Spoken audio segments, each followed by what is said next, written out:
તો આ તરફ વાત કરી રાજકોટ જેતપુર 6 લેન હાઈવે બનાવવાની કામગીરી દરમિયાન રાહદારીઓને પડી રહેલ હાલાકીને લઈ થોડા દિવસ પહેલા રાજકોટ કોંગ્રેસ દ્વારા રોડ રહી તો ટોલ નહીંના નારા સાથે કલેક્ટર કચેરીનો ઘેરાવ કર્યો હતો અને રાજકોટ જેતપુર 6 લેન હાઈવે કામ ત્વરિત કરવા આવેદન પાઠવવામાં આવ્યું હતું। જે બાદ આજ રોજ રાજકોટ જિલ્લા કલેક્ટર દ્વારા પ્રાંત અધિકારી હાઈવે ઓથોરિટી મામલતદાર તેમજ જિલ્લા પોલીસ અધિકારીઓને સાથે રાખી રાજકોટ જેતપુર 6 લેન હાઈવેનું નિરીક્ષણ કરવામાં આવ્યું હતું। તેમજ રાજકોટ જેતપુર હાઈવે ઉપર જે 14 જેટલા પોઈન્ટ ઉપર ટ્રાફિક જામની સમસ્યાઓ સર્જાઈ રહી છે ત્યાં હાઈવે ઓથોરિટીના માર્શલ તેમજ જિલ્લાના પોલીસના ટ્રાફિક વિભાગના ટ્રાફિક પોલીસ અને બ્રિગેડ જવાનો દ્વારા ચોમાસાની સિઝન ટ્રાફિકની સમસ્યા ન સર્જાય અને હાઈવે રસ્તા પર પડેલ ખાડામાં કોઈ રાહદારીઓને ઈજા ન પહોંચે તે માટે સૂચના આપવામાં આવી હતી। આજે રાજકોટથી લઈને જે જેતપુર વચ્ચે 67 કિલોમીટરનો જે 6 લેન હાઈવેનું કામ ચાલી રહ્યું છે આ નેશનલ હાઈવેના કામમાં વિઝિટ કરવામાં આવી છે।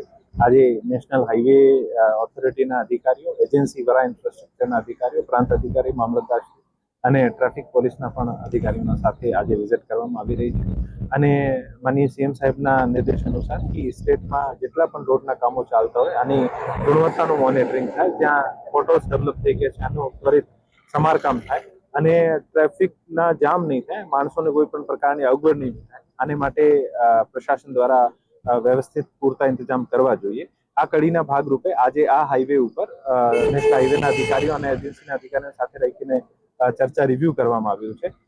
અમુક જે પોઈન્ટ્સ જે છે કે જે 14 જેવા પોટેન્શિયલ સ્પોટ છે જ્યાં વારંવાર આપણું જામ થાય છે ત્યાં ટ્રેન્સ મૂકવામાં આવી છે અને નેશનલ હાઈવે દ્વારા ટ્રાફિક માર્શલ્સની નિયુક્તિ કરવામાં આવી છે। સ્ટેટ પોલીસને પણ સાથે રાખીને, પોલીસના જવાનો પણ સાથે રાખીને અમુક જ્યાં ક્રોસ મુવમેન્ટ થાય છે, અપોઝિટ ડાયરેક્શનથી મુવમેન્ટ થાય છે, આ તમામને રોકવાના પ્રયત્ન કરવામાં આવી રહ્યા છે અને જ્યાં જ્યાં કામ પૂરું થઈ ગયું છે આ બ્રિજને પણ ખોલવાનો પ્રયત્ન શરૂ કરવામાં આવ્યો છે। એક બ્રિજ 2 દિવસ પહેલા ખોલી દીધું છે। આજે આપણે જે બ્રિજ ઉપર ઉભા છીએ આ બ્રિજ પણ આવનારા 2-3 દિવસમાં ખોલી દેવામાં આવશે। આનાથી આગળ 2 કિલોમીટર દૂર એક બ્રિજ છે, આને પણ 3-4 દિવસમાં ખોલી દેવામાં આવશે।